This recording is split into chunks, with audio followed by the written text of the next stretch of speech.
sometime in the past we were not as good. We felt we are so good that people should recognize it.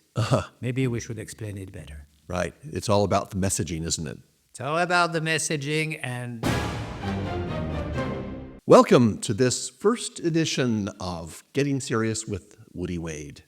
My guest today has probably done more to bring Switzerland's amazing and impressive competitiveness to the attention of the world than any person alive. That's because for more than 35 years, an annual report has been published that originated under his leadership, which ranks all the countries in the world based on an analysis of dozens of criteria ranging from their economic stability and efficiency, the quality of their institutions and infrastructure, their educational and healthcare systems, to their technological readiness, availability of venture capital, R&D spending, taxation, innovativeness, and that just is a few of the many categories that are components of this annual index. That man is Professor Stéphane Garelli. Thank you so much for joining us today. We're really flattered that you would be our very first guest. Now, the very first of these reports appeared back when Stéphane was the managing director of the World Economic Forum, which you probably all know is the organization that puts on the enormous and enormously important global wingding in Davos every year. In 1987, Stéphane left the forum to become a professor at IMD here in Lausanne, and that's where he founded the World Competitiveness Center. He also became a board member of several institutions here in Switzerland and has written 2 best-selling books on the subject of competitiveness. One of them has the fantastic title, Are You a Tiger, a Cat, or a Dinosaur? So Stéphane, thank you so much for being here. And my first question is Switzerland a tiger, a cat, or a dinosaur? What do you think? I think we are both. First, thank you very much for raising the expectations in your introduction. I think we have been working on competitiveness for many years. When it was for companies, it's relatively straightforward. I mean, you make money, you last, probably you're doing something right. When it comes to a country, it was a bit more complex. And this is why we have gone into so many indexes, because you look at infrastructure, technological investment, but also something which is more the softer side of competitiveness, value system, education, etc. And really the name of the game is that when you tell people from outside, Switzerland is competitive, which is the case, they will tell you, well, what does it do to me? And I think the name of the game was for us to transfer that into a concept of attractiveness, which is basically how do you have the competitiveness of a country supporting the competitiveness of a company which is interested in coming to Switzerland. Right. And this transfer, attractiveness, is really the name of the game of an institution like the GGBa, where we are today. And I think this is the name of the game. How can you make sure that our guests in Switzerland benefit from this competitiveness? Right. Well, we're going to get into that in a little bit more detail. But first, let me just ask you what you're up to these days. Too many things. I think that what is interesting today is, number one, the number of countries which are emerging to competitiveness. I'm thinking, of course, of the Gulf countries. China is almost done. We have worked a lot with China. Now they are one of the leading countries in the world in terms of business, competitiveness, attractiveness, etc. Sorry, but when you say we've worked with China, does that mean as consultants to help them become more competitive? Yes, exactly. Or just analyzing them? Oh, yes, also. Oh, yes, yep. We did that. As we do it, we have about 50 national competitiveness centers around the world. Oh. So we are working with more than 60 partners, because this is a partnership. Right. You cannot be an expert on everything everywhere. Right. But we are trying to make sure that this approach of competitiveness, this knowledge, which we have accumulated during the year through benchmarking, what is successful, what is not successful, actually benefit to everybody else. Right. So at the beginning, I have to say, when I started on competitiveness of nations, some people told me it does not exist. There is even, an economist who told me one day, it's another name for productivity, which was a bit a problem, especially when this economist got the Nobel Prize of Economics later. It was Paul Krugman. He changed his mind after time. He changed his mind. I hope so. But when you're a new economist, a young economist, and they tell you, forget about it, it doesn't exist, it's a little bit hard to swallow. So now it's really established. We have seen that recently. The European Union has established an entire program on competitiveness of Europe. Everywhere else around the world, people are speaking about competitiveness. So this is well established. But there are nations which are really very much thriving to build their own competitiveness. I'm thinking about the Kingdom of Saudi Arabia, Right. many countries, the Gulf countries, which you know well, etc. So this is where things are getting interesting. Once they fly by themselves, they don't need us. Like children, once they're adults, they don't need us anymore. Okay. And are you actually traveling out to these places and Yes, still doing active consulting yourself? Yes, I'm doing a lot of that, which I think is good because it's not only trying to share your own experience, it's also receiving the Sure. experience of others. Sure. Because the world of today, we will discuss, is not the world of yesterday. So I think things are changing all the time. The post is moving all the time. And I think it's very interesting to find out what not only the companies have in mind and what are their objectives, but what the countries themselves Right. have in mind. We are in a situation of a bit of changes and turmoil, as you know. And how quickly can you adapt to that? What's happening? This is what's fascinating. Right. So I guess that means that you have to change or modify the list of criteria that you use from time to time, right? Update Yes, that list. you have to adapt. Now, our calculation is that if you want to have also some kind of visibility over the years, because you need to have this visibility, you can change about 7% of the criteria. If you change Each year, 7%. Yeah. max. Right. We don't do it, but max it's about that. Right. If you do more than that, then you cannot compare with the year before because the methodology has changed. Right.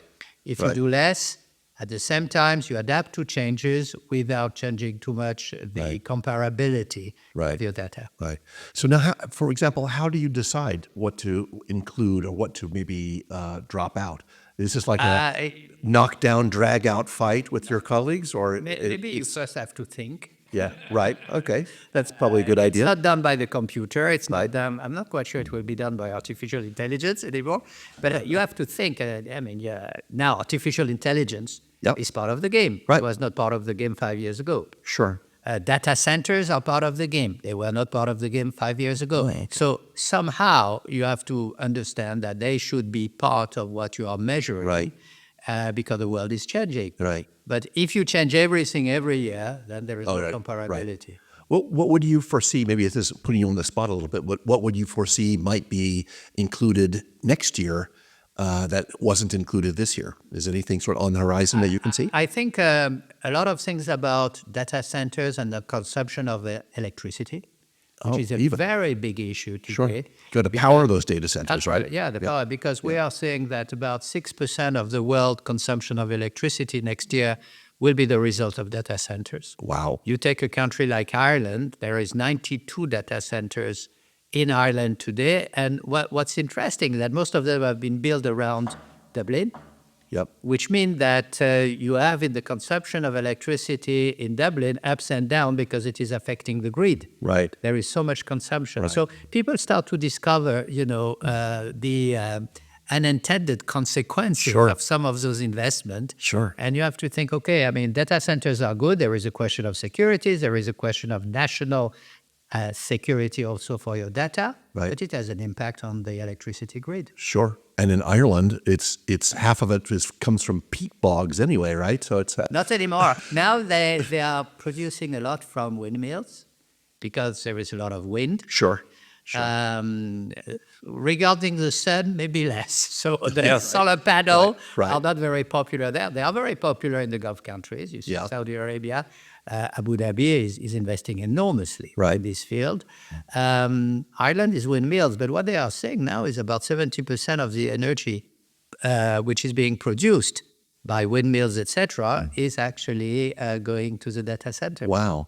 So this is a kind of issue that you have to look at, which has also an impact in Switzerland. We have the same problem. Right. And I think it's part of the competitiveness of a country, how much you anticipate what is going to happen in the future, rather than just being reactive, to be proactive. Right. Interesting. So in a way, what makes a country competitive or more competitive is its ability to foresee, to have certain foresight about things that might be that they might have to contend with, and they start to prepare, in advance, right? Yes, you have to say, you have to be at the same time actually a reactive and proactive. Right. Reactive on the trends which are happening, and if you take Switzerland, we have artificial intelligence. It was not developed here. We have applications on artificial intelligence which are developed here. I think we have to make the difference between the two. Right. So we have to be reactive on the fact that artificial intelligence is there. We can be proactive in developing all the applications which are going to help the business to take full advantage of artificial intelligence in the field of medical goods, in the field of law, etc. And this is where you can be very successful. It's very similar to what we have seen with the telephones, with your smartphones. Right. On the smartphones, you have applications like Android, Yep. etc. But then you have, this is the bulk, this is the main road, but then you have a lot of small applications which are going on the top of it and which actually are making the value of your smartphone. And I think this is the Skypes and everything you want. And that's what makes the value also. So you have to have both. Right. And how is Switzerland set up for this additional electricity demand?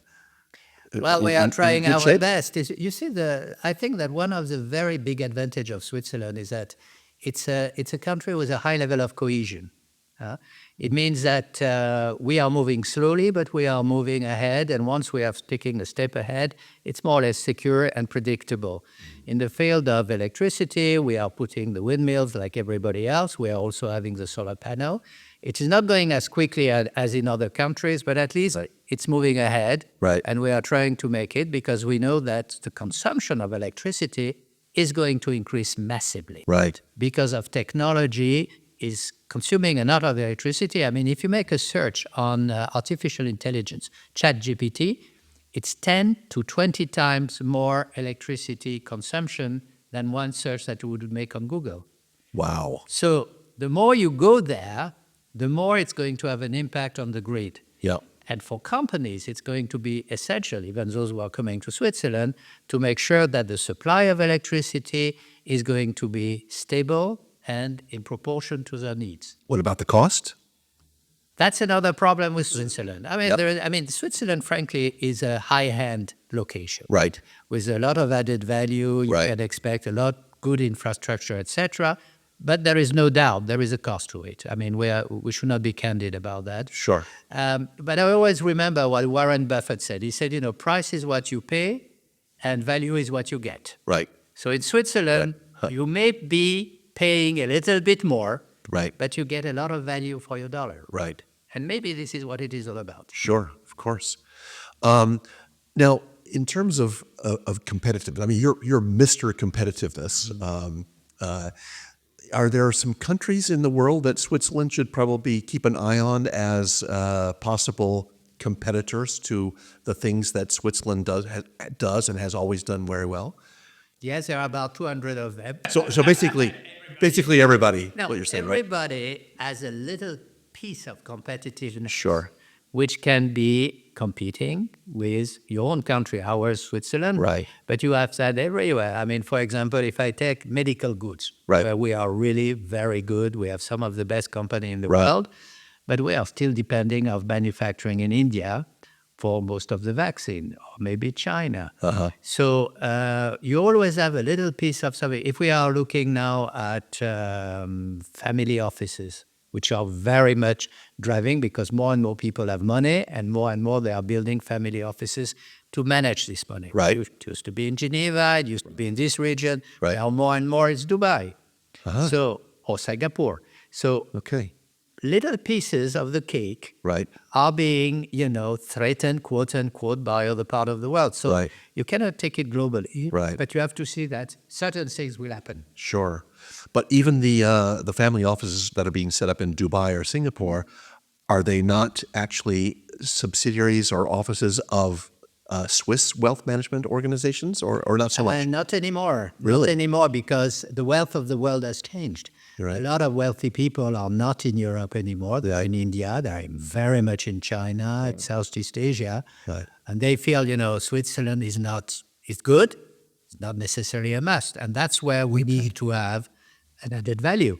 Yeah. I mean, why would I put a family office in Geneva or Lausanne or elsewhere or Bern and not in Dubai or Abu Dhabi or elsewhere where I will have fabulous conditions to go there? And maybe I have access to countries which may be more difficult in Europe. I'm speaking about Russia and the rest. Yeah, right. So I think we have to be careful, but it's good. It's good because it's a shot in the arm. Right. And it tells you, don't sleep on your success. Right. Good. And just to stick with family offices for a second, are you actually seeing a reaction? You mentioned that, that you have to react. Are you seeing a reaction on their part? I mean, the first reaction was to say what you mentioned. Let's put a subsidiary in Singapore or Dubai. Right. The second reaction is to say, okay, let's think what we can offer more. Right. Different. Right. Which they cannot do. And here, for example, a lot of reflection goes into the family of the family office. For example, I'm teaching very often in family offices, but I have in the room the grandmother, the mother, the father, the children, the grandchildren. Okay. So you get this kind of very different approach. Right. Because the name of the game is going to become more and more, not only how do I make money, but how do I transfer my money Sure. to the next generation. Sure. And the next generation may be interested Right. in managing the company or not. Right. Succession is always Succession in that. And here I think Switzerland has a lot of advantages. Yeah, interesting. What other industries would you see really taking off here in Switzerland in the next decade? Anything that's on the horizon that you can see? I think there are quite a number of fields where we feel we have a competitive advantage. The first is health, no doubt. Right. Health, and health is not only being healthy, it's living longer in a healthy situation, Right. You don't want to live until 100 years old and for the last 10 years you are a vegetable. Right. That's not the point. So you want to live longer in good health. Right. Here we are quite good. We are here in the region, since we are speaking there, the Health Valley. Right. Yes. Which means it's not only about hospital and research and medicine, it's also about clinics, it's also about everything. Right. The second aspect which is important is security, trust. Mm-hmm. I think traditionally Switzerland has been a country which has given a lot of attention to security, to trust, to the predictability of the law and all those kind of things. Right. So we try to keep an environment where companies do not only feel secure for their physical assets and everything, for the intellectual assets, Right. but also people. It's very interesting, Right. very important. I mean, Right. if you invest in Switzerland, you want to make sure you have a secure environment, also for your family. Sure. Of course. You want to make sure that you are living Switzerland Right. and your family is safe. Right. And here, this is a very big advantage. In the world of today, I see many people coming to Switzerland because of this security aspect. But that's a kind of there's a tangible aspect to a security, obviously, but it's kind of an intangible because it has to do with your perception, right? Of course. But for example, is there such a thing as a security industry that, for example, if we all put our heads together here around the table and we said, we want to take advantage of this idea that Switzerland is kind of synonymous with security. We want to start up a company. And what would that be? What would that look like? There's financial security. There's obviously political stability. There's all these aspects that you talked about. But how would you actually transform that into a product or a service that you could then take to the world and sell? I think security is multifaceted. It's all about trust somehow. Right. And I think that a lot of people, probably it's part of the advices which are being given by organizations like the GGBa, etc., Right. is to tell people, when you are coming here, there are a number of services. There is an ecosystem about trust and security that exists in Switzerland. Right. It can go all the way to putting your children at school. Yes. And making sure that this is secure. Of course. Making sure also that this is respectful of the fact that you are not Swiss and that you have a different culture and that you want to preserve this culture. I think Switzerland is very much open on the rest of the world. And people are actually very sensitive to what's happening elsewhere. And you mentioned my teaching, and I think it is very important. For example, when I'm teaching here, I'm always saying to people in the room, We all have our political opinions about the world, etc. Right. But you are here in a neutral environment. Everything is being respected because as an institution or as a country, we are neutral. Right. Even if we recognize that all of us, Right. we are not neutral. Right. If I can put it that way. Right. Sure. Personally, right. Right. Personally, we all have our opinions. Sure. But this is important if you want to build trust and security that you respect the others. And here in Switzerland, it's very much that case. I give you an example, for example. If I go to the parliament in Bern for a hearing, I will speak French, Right. which is my mother tongue, as Right. you have probably heard. Right. On the other hand, they will speak German. Oh, yes. Right. I am supposed to understand German, but I am not supposed to speak German. Right. They are supposed to understand French, but they are not supposed to speak. So we all speak our own language, Right. but by respect, Right. we are supposed to understand what the other is saying. Right. And since most of the time it does not happen, we always agree because Right. we don't understand each other. Right. And when we really want to understand each other, we speak English. Right. So in a way, it's interesting. So it shows even that this kind of respect is an element of security, right? You can feel that you would be respected here as somebody who, like you said, is not Swiss, but that can also make you feel more secure as, Yes, as it an is. investor, And, for example. It is. I think, Woody, you're right. And I think it means also it's a two-way street. I give you another example. One of my friends who is the mayor of a city was telling me, we have a very famous racing car, world famous driver, okay? I can't imagine who that is. He says, when he goes to the post office, he's queuing, like everybody else. All right. Sure. That's what we expect from him. But when he is queuing, nobody disturb him. Nobody will come and say, "Oh, can I have an autograph? Right. Oh, you are the famous, etc." Right. So this is the name of the game. That's play right. according to the rules. Yes. But if you Yes. do so, we respect you, and nobody will. Your privacy is still Your respected. privacy is being respected, which, by the way, can be very frustrating for famous people who like to be recognized in the street and all Exactly. that. And Nobody knows who I am. Nobody notices that, and nobody cares. Well, Right. probably they know who the person is, but you are not bothered. Oh, when they go home, they say, "You won't believe who I saw in the post office." Exactly. Nobody cares. But they don't actually make a They point. know of who it. it was, but nobody, and they won't disturb you. That's why you have so many wealthy and famous people here in Switzerland, Right. because you can have a private life. Right. I think you mentioned that very rightly. Right. And you can have actually a normal life. Right, right. I remember reading somewhere about Peter Ustinov saying exactly that back in probably in the 1970s when You he say he has been copying me? probably. I'm joking. He was very good. He was very good. But I think he obviously was a very famous, well-known face, and I don't remember exactly where he lived, somewhere near Geneva, I believe. Exactly. Yeah. And he commented to some journalist how wonderful it was that nobody ever showed that they recognized him, even though they probably did. And he loved that. You mentioned Davos, the annual meeting of the World Economic Forum, which I have made for many years. Right. And this was extraordinary. Now it has changed a little bit, but you could walk in the street with the most famous people, with the prime minister, with this, with that. Right. Nobody cared. Right. Nobody cared. Yeah. At a certain stage, you didn't have any security. Yeah, that's right. Now it has changed. But, Yeah. this is quite remarkable. I think there are very few places in the world where you can still do that. Yeah, that's probably true. I tell people, I was part of the World Economic Forum for a couple of years myself, as you know. I tell my famous story is that I once took a step backwards and obviously stepped on somebody's toe and turned around to say, "I'm sorry." And I looked at the badge, and it was the president of Cyprus, who I wouldn't have recognized normally. But anyway, that was my brush with greatness. That's why we have badges. Exactly. That's great. So let's come back to the idea of the tiger, the cat, and the dinosaur. I can kind of imagine what you probably are getting at with the dinosaur, and also tiger. But tell us a little bit about what did you mean by a cat? If I took the sequence, tigers is when you are young in an organization, you are working hard, 60, 70 hours a week. Right. You are moving all around the place to find something to kill. Right.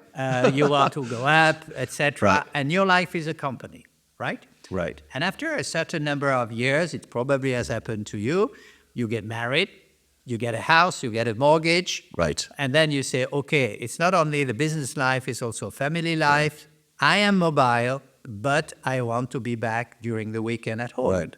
Okay. Become a cat. Okay. So you're looking for a little bit more comfort, a little bit more Comfort, and it's work-life balance. quiet, Okay. right? Yeah, A work-life balance. quieter life, right? Quieter life. Yeah. You're still very committed. Okay. But you need to balance the two things because Right. you have other priorities than just the company and your personal success. Right. And after many years, the cat transforms itself in what you say is a dinosaur. Right. Where basically it's not work-life balance, it's life-life balance. It means I'm here in the office, but at 5 o'clock, let me out. Right. Don't tell me about the strategy of the company. I couldn't care less. The only thing which I want to achieve is to prepare the next step in my life. Okay. Right.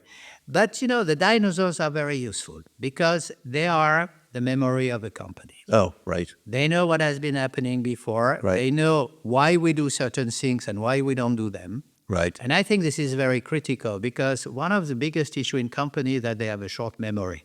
Sure. We are always speaking about the learning organization, but actually most of the company are forgetting. Right. And anytime you have a new CEO, Yep. he's saying, come on, I'm going to reinvent the wheel because before me, nobody knew anything. Right. And they redo the same mistake and they redo the same things, etc. Sometimes Sure. it works, sometimes it does not. Right. But I think that to have some people which you can go back and you say, okay, tell us more, why do we do that? Right. There must be a reason. Right. Because it has started 10 years ago, and 10 years ago, nobody was, Right. this generation. was You've been here talking. for 40 years. But you may remember why we do it, or Right. why we don't do it. Right. Very useful. Interesting. So these three different animals represent people, right? I when I saw the name of the book, I actually thought that might refer to companies, or it could even refer to countries, because it all had to do with competitiveness, right? So, so is this book actually meant to be kind of a bit of a personal guidebook for Yes, it is. identifying yourself or knowing where you are in your career span? It's both, because it is obviously about yourself, Right. but it is also about companies. For example, if I assume you are a tiger, Right. totally devoted to the company, etc., and I don't realize you have become a cat in between. And then I come to you and I say, good news, you have been promoted as Azerbaijan. Or, Right. I don't want to insult anybody, but you have been promoted in Antarctica. Right. Like it's neutral. Right.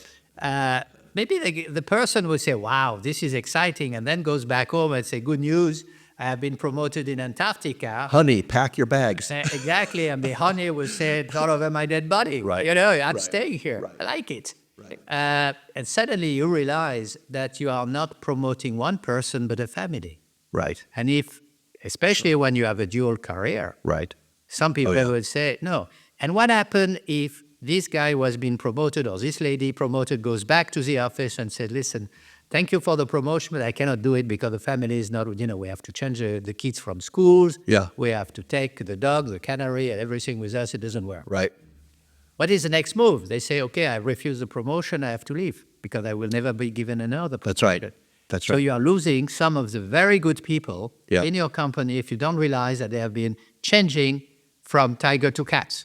Okay. So this is where the company story comes in. Oh, interesting. And how does a boss recognize that? Is it only obvious when he actually presents the promotion? Boss should know his people. You should Sure. know his collaborators. Right. I mean, if somebody get married and has a family, usually you can see that. Yeah, right. You know, Okay. this kind of thing that you These see. kind of life Thing happen. milestones. Right. Milestone at 6 o'clock, they are gone. Because Okay. there are few signs we are showing that this is happening. Okay. So if someone would actually leave every day at 6, you can kind of, at some point you say, Bob, I didn't realize you got married. Exactly. Right? Okay. But, Works the other way too, right? I put that. When my son was born, I've told my assistant ever said, I put on the agenda 6 o'clock, certain day, and I'm leaving because I have to give the bath to my child. Right. And at the beginning, I say, everybody is going to make fun of me because in the agenda it is I have to go at that time, no matter what is happening. Right. That's time for the kid. Not one single person made a remark. No, of course not. Everybody said, that's fair enough. I understand that. This is life. They've all been through it or They have been will through soon, it right? or will go through it. Right. To have a personal life is not a shame. No, of course not. But a lot of people think it is. You should not. Yeah. So let's talk a little bit about your personal life, if that's okay. Yeah. What exactly do you do to relax? When you go on a holiday to another country, are you sort of checking its competitiveness factors? You just can't let go, or what is it that you look for to I am dealing with what I call unwind? My personal garden and my external garden. The personal garden is, of course, everything that you like reading, collecting antiques, etc. Right. Outside garden, there's a garden. You plant trees and you look at the trees growing. Right. It takes some time usually, but this is what I'm Right. doing. I think you need to find the balance. I have the feeling that when you have an intellectual profession, Right. you never stop. Right. We are a little bit like farmers, which means that there is like a thermostat. The temperature goes up and then it goes down. Right. A farmer works all the year, but there are periods of the year where you work more Oh, yes. than others. Right. There are others where you work less. Right. And I think it's always the same. When can you say I'm not thinking anymore Yeah. about my job? I said, no, never. Right. But there are times where you think more than others. And sometimes you do something completely different. Let's say anthropology, I like. Yeah. But it has taught me a lot about competitiveness because the origin of whether we compete or we collaborate Right. with the others Right. comes all the way Neanderthal and the rest. Right. This right. is us. Yes. It right. has been around for many years. So I think that we start to look at that. Take the tribal effect. Mm-hmm. We are in tribes. Right. But we have tribes today. You have tribes about I am Apple or I am Samsung. Yeah, those are tribes. Yes. Correct. You go on a football match or soccer match. Right. You belong to Manchester United or to Paris Saint-Germain. No matter what happened, Right. you will stick to it. Yeah, that's right. The tribal effect also can be found in politics. Barack Obama said, actually, we lost the first election to Donald Trump because we did not recognize enough the tribal effect. Right. So all these Right. things, so you read about something which is about, anthropology, Sure. but it means something in today's business. Yeah. What about it's evolutionary economics, right? Or is that the term? When you that isn't the term. I can tell from the look on your face. But it's Daniel Kahneman actually wrote about this a lot. It's the idea, of course, that our behaviors. I don't know the exact way he would describe it, but let's put it this way. For many years, economists always believed that human beings act rationally, and they described an economy as sort of a collection of rational human beings making rational decisions, in terms of their trade-offs and things like that. But I think he and some others have recognized, no, we're not very rational at all. And there's a lot of emotion that's part of any decision, but some of that is buried very deep inside of us. From the evolutionary point of view, had to do with our survival and the things that we just did. As Cro-Magnon men, a few dozen years ago, and these things are still with us, but maybe not at the level of consciousness. Now, where was I going with this question? It was just the idea that this is probably also a facet of competitiveness in some way, right? Don't you think? Let me save you on this question. Yeah, please. Thank you. I need that. First of all, Daniel Kahneman, which I mentioned, which Nobel Prize, of course, so economics, he did something which I like very much. He has been teaching until the age of 90. Really? So it means that in this kind of intellectual job, you can have a long shell life. You said Right. Then he was part of this economist, like Gary Becker, etc., which suddenly said, and they were right, I'm very much in this line, we need also to deal with the common life of people, with the day-to-day life of people. We need to, for example, to find out what does it mean when you get a divorce. what is the economic impact of a divorce on society, but on people, on their finance. We need, Gary Becker looked at, for example, segregation and things of that sort. So more and more you start to look at what is the daily life of people and how they react to it. Right. And we, of course, the so-called homo economicus, which is a guy who realizes a totally rational decision doesn't exist. We are all irrational. The question is why and how we are irrational. Right. And this is where the anthropological stories comes into the pictures. Right. But I like, for example, Keynes used to say about investing, he says successful investing is anticipating the anticipation of the others. Oh, right. Yeah. So it good. shows you that this is a kind of poker game almost. Sure. Where we know you are going to be irrational, but I will try to be even more irrational than you. Find out and what's even before you are, right? Exactly. So I think this is a very important part of modern economics. Yeah. Sometimes it is exacerbated by the social networks because it's not rational. It's all about the likes and things of that sort. Yeah. So what counts in the social network is not reality. What counts is how many people agrees with you. Sure, that little dopamine hit that you get every time you see it. Actually, if I want to know the temperature outside, let's assume it's 20 degrees, whether I go and I look at the thermometer and tell me 20 degrees, or I make 1,000 people, what do you think is the temperature outside? They will say 19 degrees. I will say, so it's 19 degrees. So you feel that somehow you have to take into perspective the fact that people are irrational and have opinions. Right. Is there something in your mind still that you would define as a Swiss character?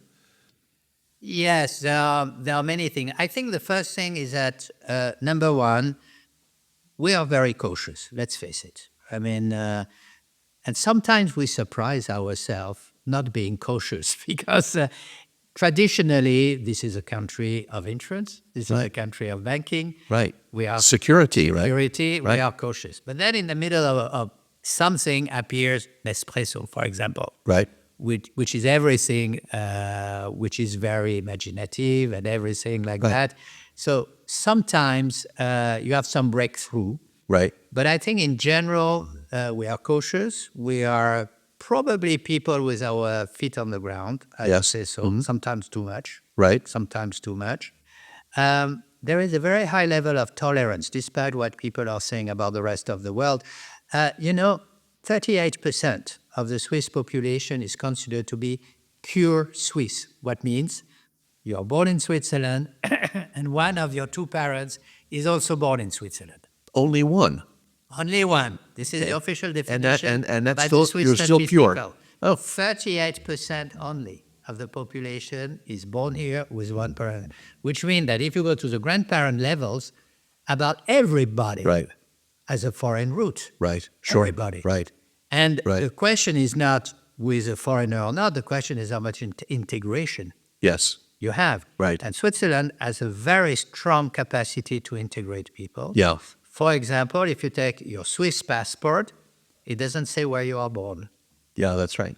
That's It tells you which is your your village of your origin. your official hometown, right? But it doesn't tell you where you are born. The moment you get your Swiss passport, you are Swiss no matter where you come from. Right. Now, of course, sometimes it's a little bit difficult, but the moment you get it, you get it. And you are equal to the others. There is no old aristocratic Switzerland. It doesn't exist. Right. What else is changing about the Swiss character? I mean, one thing, for example, is this idea, you say, our feet are on the ground, we're very cautious, but on the other hand, you've got Switzerland as is noted, in your own competitiveness reports as being one of the most innovative countries in the world. So that already means there's a certain willingness to accept risk, right? Yeah. As opposed to these other characteristics, which are, you would say, well, this is just an element of being risk averse, right? How do you square that? I mean, is that because Switzerland is becoming more open, or it was always there but just needed a little tinkering around for it to come out? I think it comes from the fact that Switzerland is more open and therefore perhaps vulnerable to the rest of the world. And sometimes we feel we have to react. You cannot just be overprotected because overprotection is a good way to kill competitiveness. Sure. Because, Yeah, I can if imagine. you are protected, why should I change? Right. So this is the first reason. The second reason, it's because precisely we have a lot of people coming from different culture than ours. Yeah. We have a lot of inventors, innovators, which in their origin are from countries where innovation and risk-taking is there. Correct. So you need to Right. balance the two things. The fact that Right. you have a very solid infrastructure, that you have a value system which is very solid also, I think so. Right. And the fact that because you are taking a lot of people coming from outside, they are also bringing something positive, which is innovation and the capacity for this innovation to fit into a system, an ecosystem Yeah. that works. Yeah. Are you seeing that here manifested in, for example, people being willing to change jobs more often? I mean, I think when I first came to Switzerland, that's a long time ago, the idea that your CV showed that you had actually jumped around a couple of times in your career was not necessarily looked at favorably, right? But, then there were other people who said, oh, you've got such a wealth of experience because you've done all these different things. So it's obviously, it's a personal perception. Some people think that's, what's wrong with you, and other people think that's fantastic. But I'm wondering whether or not, in general, Swiss people in the labor force actually value the idea of mobility more than they used to. Whereas, a couple of generations ago, or maybe even just one generation ago, it was like, find a good employer and stay there and get your gold watch, when you're 65 and never move. Yes, you are correct. I think it is changing, no doubt. It's not only changing because of more foreign population being in Switzerland, but also because the new generation is going to be very loyal in a job. Right. But loyalty doesn't mean I'm going to stay there for my whole life. Right. But So- they're maybe more loyal to their own They are career cats. somehow, right? They are cats. A little bit, yeah. More They are cat-like. moving Okay, yeah. from the tiger to cats. Yeah. And by the way, my students sometime at the university told me, if the name of the game is to become a dinosaur one day, why don't we gain time and start immediately as a great dinosaur? I say, well, maybe not. So in any case, I think you're right. I think that once upon a time, like in Japan, Right. you would go into a company and you would stay there, Right. but you were also on the elevator. Sure. That you would Right. go up, seniority, Right. little by little. Right. Very safe environment, and promotion was established. Right. Now that we are telling people promotion is not secured, Right. your job is not secured. Right. Right. Then people say, why do you want me to be loyal for life in an environment which is not going to be secured for me? Right. So this is normal that people are changing. The company accepts Yeah, it. And, yeah. I don't think it's a problem. Yeah, I know that's the way it is here in Switzerland, but I don't recall that was the mentality. It was not before, you're many right. years before, right? No, you're absolutely correct. It was not only in Switzerland. Germany, No, sure, Germany not. was the same. Japan was the same. Right. I think that's the name of the game. But it was a two-way street. I mean, the companies would feel, I have a responsibility towards you, Right. towards your family, and to Right. keep you there. Right. Suddenly, the fact that you start to tell people, you have spent 20 years with me, but I don't feel any special responsibility to your future. Right. Or And- any need for you anymore. You Cancel you go. send a very strong message, not only Right. for the person, but for the others. Sure. Oh, especially for Because the others who are still there, right? Generally, companies Yeah. do not understand Yeah. that when you are, let's say, firing people, Right. you also send a message of destabilization to the others. Correct. Absolutely. And this is where things have changed. The moment we start to say, okay, it's fine to fire some people who have been there for 20, 30 years, everybody else say, well, in this case, I start to look around. Right. I'm no longer secure here, right? But that was, I think, a lot of companies decided to say, we can't guarantee you a job here forever, but what we can guarantee you is that you will always be employable, right? Because of the things that we're going to teach you. And in other words, look at this job as being kind of an interesting stage of your career where you're going to gain all this know-how, and then you can go and actually give that know-how to another employee or another employer when we no longer have use for you. It's a little cold, but it is. I can see that as having a certain attraction because it's like the loyalty. If both parties know this has changed a little bit. I can still, as the employee, feel like, oh, well, I'm still getting a pretty good deal here. And maybe 5 years from now, I will actually be even more attractive to another company. But I just think that's, I have this impression that that's a relatively new way of thinking here in Switzerland. I can tell you about an idea I had and an experience in a company, and which is characterized by the fact that it did not work. Exactly along what you said. The idea was the following, is to tell people, okay, the name of the game is to be employable. Right. So we took people in a company, a very large one, and we said, we are going to give you an advisor, a consulting company, and you are going to assess what would be your value of the market in case you would look for a job tomorrow, just to make sure you are employable. And if you are not, we will pay so that you get employability, etc. And we did that because, not only because we wanted to get rid of people, but because we felt that the more somebody feels employable, the more it's ready to take risk.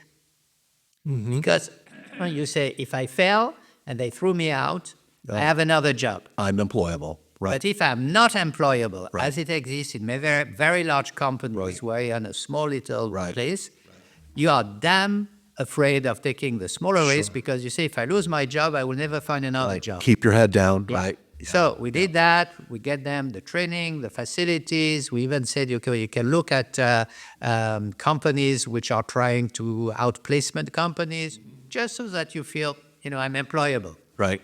The reason it didn't work is that everybody came back to me and say, well, give me the news. You want to get rid of me? Oh. People were totally destabilized because they felt that by working on the employability of people, you would send a message, I may get rid of you, which was a wrong message. So we had to cancel that, although it was a good idea, in my opinion, because most people got frightened. Instead of saying what you mentioned in your question, the good aspect, I am employable, they say if they want me to be employable, it means...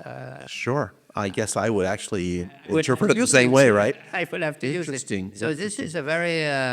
but some companies, for example, have started something which I found interesting. They said, okay, we don't need you anymore, for any kind of reason, but we are going to pay, for example, advertising in the newspaper for you, saying you... but with our name, we don't need you for any kind of reason, but we guarantee this person is of quality. Right. Could do that. Interesting. This was tried. Yeah, interesting. Let's switch gears here just to wrap up for today. If you look ahead, 10 years, let's say, where do you think Switzerland's biggest challenges will lie in terms of its competitiveness? I think there are things where we are really suffering.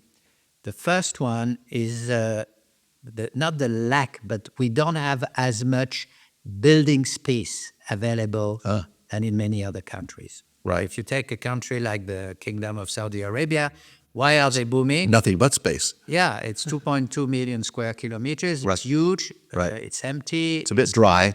But it's flat, it's empty, you have energy. Yeah.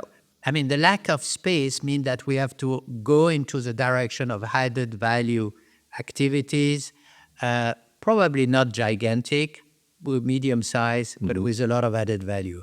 So definitely, I think that the lack of the building space is a disadvantage compared to other countries if you want to make large facilities. Right. The second thing... And so you're not only talking about residential buildings, right? Speaking about actual businesses, right. The second one is that also compared to many other countries, we have a relatively slow decision process. Okay. I say relatively. We are trying a lot to speed it up, to make sure that things are already pre-accepted. Right. This is what the GGBa... Who's we when you say that? Everybody in Switzerland, whether it's parliament, whether it's a business community, whether it's a promotion agency. Okay. Because we know if somebody comes to Switzerland, they don't want to wait 5 years until they're accepted and they can build something. Right. It doesn't work that way. Right.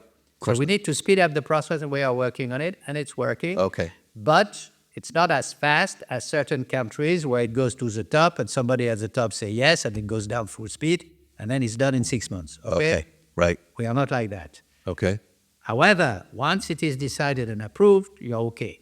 Yep. And you're okay for the long run. Right. The legislation is not going to change from one day to the other, 180%. No surprises. No surprises. So this is very valuable because Absolutely. at least you have predictability and you can start to plan for the future. Right. But you have to accept this is true. And finally, this is what I've said at the beginning, it's a relatively expensive environment. Let's face it. I mean, we should not, tell people the contrary. Right. But we are working on the fact that despite it is expensive, you get a lot for your money. Right. You get a lot in return. Right. Probably more than in a place which is less expensive, but you don't get anything in return, Right. or it is extremely volatile. Right. And maybe in 3 years, there will be a political decision by somebody which is going to erase Sure. everything that you have had. And that becomes actually more expensive. It's way more expensive because you have to leave, for example. Right. This is not the case here. Right. Do you see, for example, Switzerland remaining, quite a bit more expensive than the surrounding countries? Or, in the last few years, the euro has, of course, dropped in value quite a lot compared to the Swiss franc. Looking 10 years into the future, will this relationship stay the same, do you think? Or we hope it's going to stay the same because there is a limit to how much your currency can be overvalued. Sure. Right. So I think this is something that we are working on. The central bank, the Swiss National Bank, is working on it. We accept that it is perhaps going to get a little bit more valuable every year. The name of the game is it should remain very small every year. What you want to avoid is a big jump of 10% in your currency because this you cannot adapt. Right. If you have a small reevaluation every year, then companies can adapt, they can plan it, they can transfer the price to the customers. They can have plenty ways of doing it. The name of the game, it has to be progressive and small. And this is what again, it's a no surprises situation. No surprise situation. And I think this is the way they try to manage it. Great. That's super.